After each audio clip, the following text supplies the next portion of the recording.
I spoke to the girls the next day and, while they never introduced themselves, John told me just to call them recruits.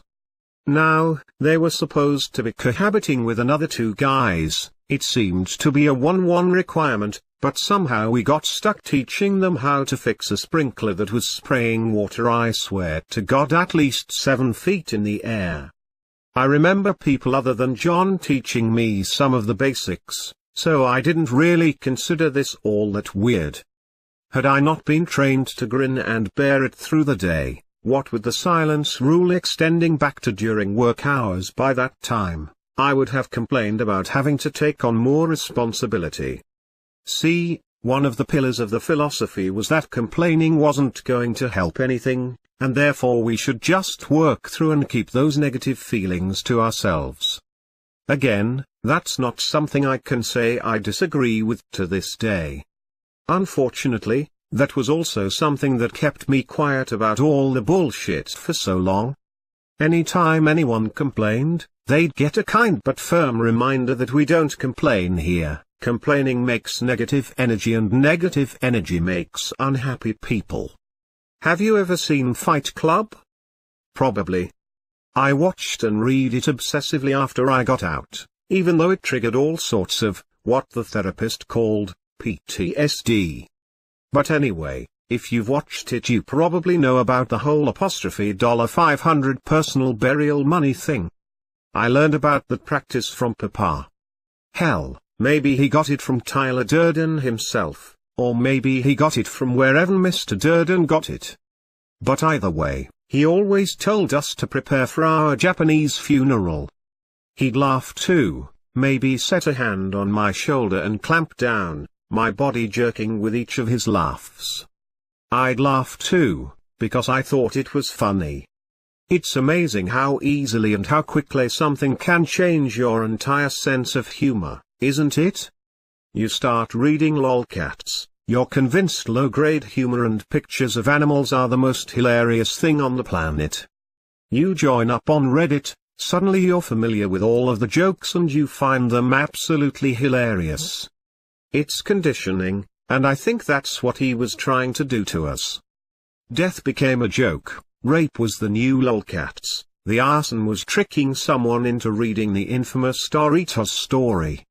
The list goes on and on. One night I heard screaming. This is gonna sound bad, but that honestly wasn't all that abnormal. Sometimes, when members confided in Papa that they were feeling negative and it was clouding their morals, he'd tell them to go scream. Like a kid, mad at his mom because she told him he had to go to bed early. The first time it happened, it freaked me the hell out. John assured me that it was just someone letting out their negative energy. Honestly, I don't know why I believed everything John said to me. There was just something about his tone of voice that always sounded genuine. He never sounded like he was trying to coerce me into anything, his words just sort of glided, in this charismatic way.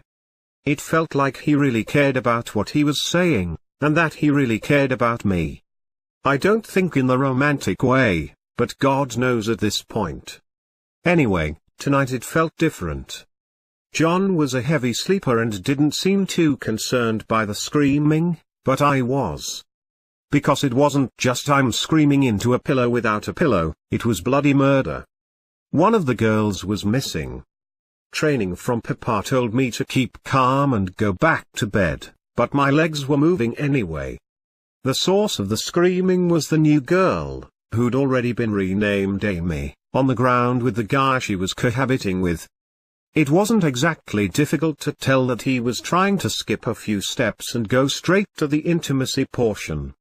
The girl had only been on the farm for 3 days at most, and James was getting selfish.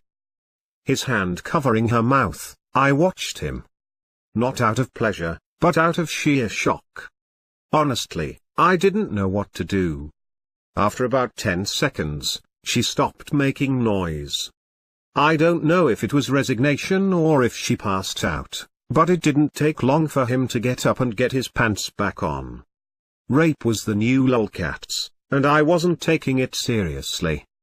Looking back, I'm disgusted with myself. Absolutely disgusted.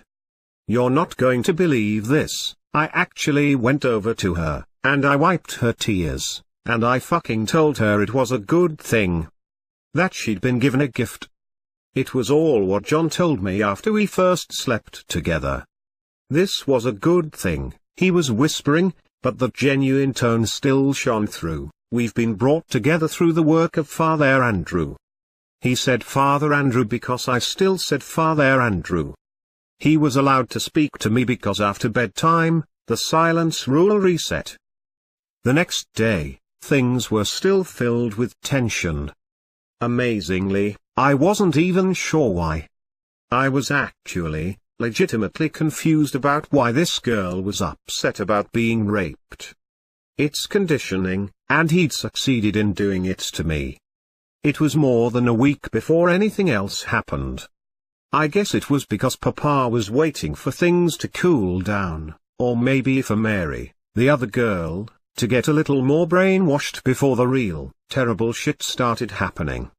We were all called out to communal room, which was usually where we would separate herbs, or dry garlic, or do whatever other chores we had to do. Amy was sitting in a chair in the center of the room, and Papa was standing over her, his hands on her shoulders. And when he told a joke, her body jerked with every one of his laughs. We all laughed too, because we thought it was funny. Once again, this is something kinda hard for me to write. You've been warned of the content by tags and everything, but I just want to say it again, please tread carefully.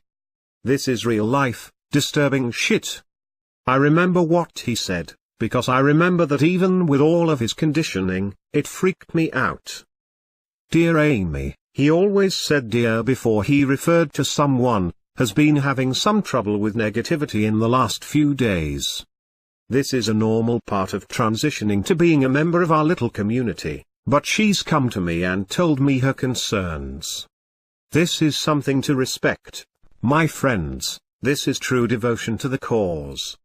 She has sacrificed her own comfort and come to me, as all of you should when you have your problems. Now normally, these things would be solved in our way of releasing tension, but unfortunately those have proven to be impossible with our dear Amy. And as those who pioneered our medicine, we will allow the toxins in her blood to seep forth and be removed from her body. No one seemed concerned. I didn't seem concerned. I can only hope that everyone else was just as good at acting as I was. I don't know how they got a scalpel. We hadn't gone out to the city in a good 2 weeks, and we didn't get mail out here.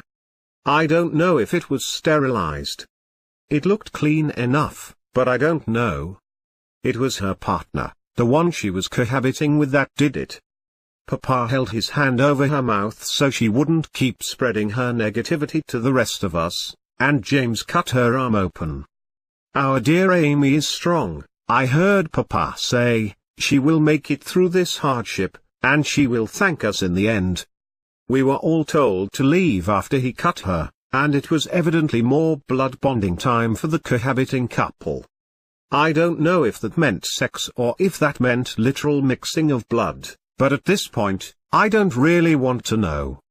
I couldn't really sleep that night, and I think John saw that. We still slept together. At that point, it was at least every other night, and if one of us showed any hesitance, the other was quick to remind that this was a gift, this was a responsibility. Whatever the fuck that meant,